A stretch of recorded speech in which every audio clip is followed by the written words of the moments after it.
Hello, I'm Jerry Ford. I'm going to read a story out of this book here called The Scary States of America, 50 Weird and Terrifying Stories, one from each state based on true events, by Michael Teitelbaum. So the state I'm going to read about is Kentucky.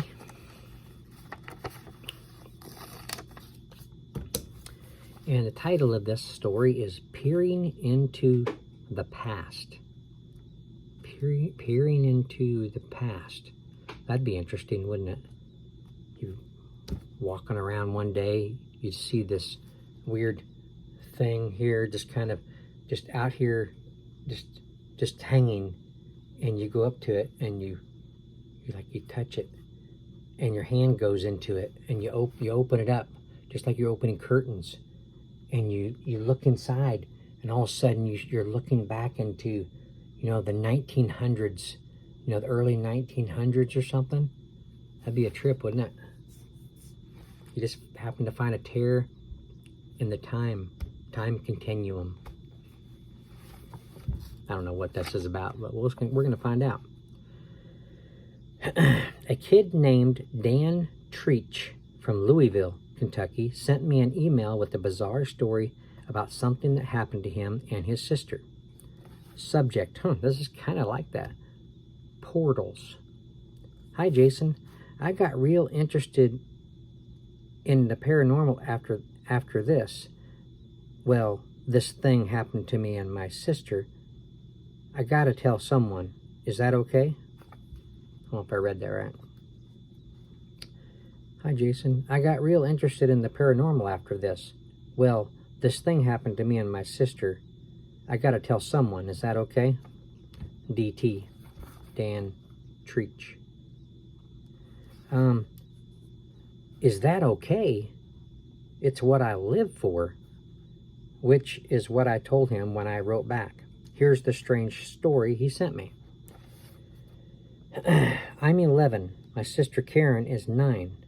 We live with my mom and dad in a small house in Louisville, Kentucky. About a month ago, Karen started telling me that she believed there was a monster living under her bed. Don't you hear that all the time from little kids? Give me a break, I said, being my usual compassionate big brother self.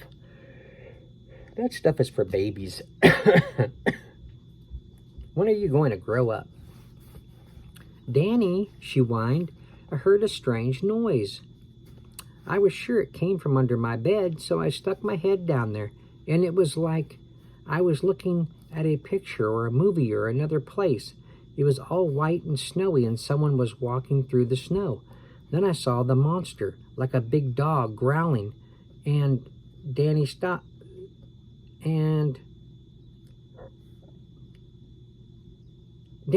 laughing at me. So she saw Danny laughing at her, so she stopped in mid-story right there.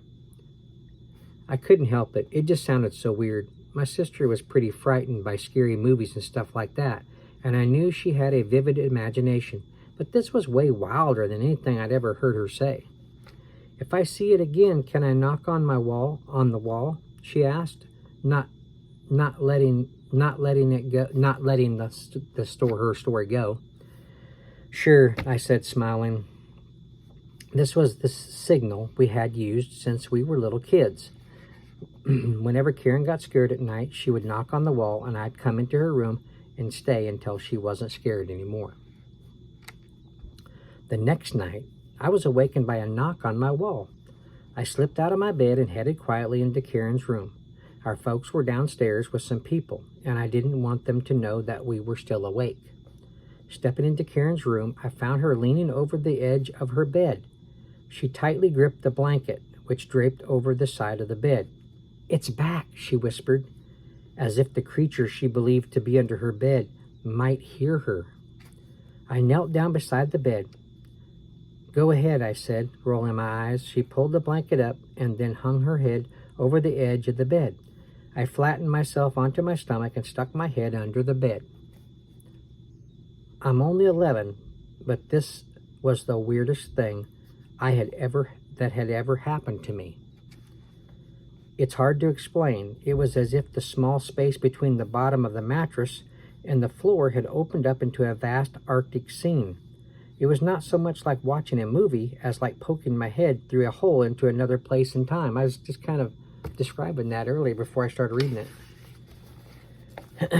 With Karen's head upside down next to mine, I watched as a man in a soldier's uniform trudged through the snowy wasteland. This is exactly what I saw last night, Karen explained. It's like a movie that keeps playing. The monster should show up in any second now. Sure enough, a few moments later, we heard growling. Then suddenly a four-legged beast came tearing through the snow. It had thick white fur and long teeth. Its face and teeth were drenched in blood, fresh from a kill. It's a wolf, I said, an Arctic wolf. I'm an animal lover, and I can identify animals from around the world. This one was pretty obvious. The soldier stared at the beast with terror in his eyes. Then the weirdest thing happened. The wolf turned and looked right at me. I swear, our eyes locked, and the wolf snarled as if it meant to charge at me. Then it turned back and attacked the soldier, its teeth sinking into the man's leg. "Make it stop, Danny," Karen screamed. I yanked the blanket down to cover the scene. When I peeked in again, a second later, the snowy scene was gone. There were only toys under Karen's bed. Then I heard someone downstairs sobbing. It didn't sound like my mom or dad, so I went back to bed. The next morning, I asked my mom if everything was okay, and she explained that her visitors were sad because their son had died. A week later, my folks had company again, a woman I didn't know. Then, an hour after I went to bed, Karen knocked on the wall. I scooted into her room. "It's happening again, Danny," she cried, pointing under the bed. I ducked my head under, and once again I peered into some kind of opening. I saw a man running down a dark, deserted, rainy street. It looked like a city scene, but it was hard to tell. The man kept glancing back over his shoulder as he ran. Suddenly, another man bolted onto the scene. He was much larger than the first man. His brown hair was disheveled, and he had a wild look in his eyes. The second man quickly gained on the first, and within a few seconds he had caught up to him. Tackling him to the ground, "What's going on?" Karen asked. "Shh," I said, "just watch." The larger man had the first man pinned to the ground. He reached into his long overcoat and pulled out something that flashed in the street light. "He's got a knife," Karen whispered urgently.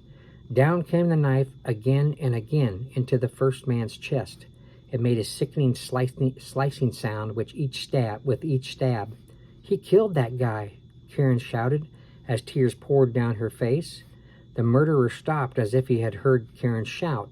He turned and looked right at us, the bloody knife still dripping in his hand. Now you two kids didn't see anything, did you?" he asked, standing up. "Danny, he sees us," Karen cried. Grabbing the sleeve of my pajamas, still clutching the knife in his black-gloved hand, the murderer slowly walked toward us, his boots sloshing in the puddles on the pavement. "I asked you a question," he shouted, picking up his pace, coming closer. His eyes glowed with rage. "Did you see anything?" His body filled the entire portal now, as if he were just inches away. We froze in terror. "What's the matter?" he snarled. "Cat got your tongue?" Karen grabbed my other arm. The killer kept coming. I could feel the dampness of the rain and the power of the man's anger pouring through the portal. "Well, maybe I'll just cut out that tongue," he barked, reaching through the opening and grabbing Karen's hand. "Help!" she screamed. "Get him off! Get him off!" The killer's arm and shoulder were in the room now. His huge hand closed around Karen's wrist. Then he began pulling her toward the portal. "You're coming with me," he shouted. "Danny, help me!" Karen screamed hysterically. I scooted behind her, wrapped my arms around her waist, and yanked with all my might. We both fell backward onto the bedroom floor. Then the portal snapped shut. "Ah!" Karen screamed, completely freaked out. "Stop screaming," I yelled. "He's gone." She stopped yelling, but a horrified scream continued from downstairs. "What's going on?" Karen shouted, running for the door. She yanked open her bedroom door and jumped back, startled. A large figure filled the doorway and then stepped into the room. "Dad," I said, relieved. "What's going on down there?" I thought the screaming might frighten you," he said as Karen climbed up into his arms. "I came to check on you guys. That's a client of ours downstairs. She's very upset." "What kind of client?" I asked. "Do you know what a seance is?" Dad asked me. "Well, duh, Dad, everyone does," I replied. "Your mother and I conduct seances for people trying to find out what happened to missing loved ones." Dad explained. "We just helped our client find out that her husband was killed. The poor woman's so shook up. We were able to identify the murderer as a large man with wild eyes and red hair." "Actually, Dad," I said, "his hair was brown." Boy, you know, the dad had to be like, "How do you know that?" That'd be a trip, wouldn't it? Whew. Man, what a crazy story, man. Okay, Kentucky. Peering into the past. Okay. There you go. You like stories like this, the paranormal? You collect books of the paranormal? Here's one by Michael Teitelbaum. The Scary States of America. 50 weird and terrifying stories, one from each state, based on true events. Get you a copy. Michael Teitelbaum would appreciate that. I thank you for watching. I appreciate that. See you on the next one.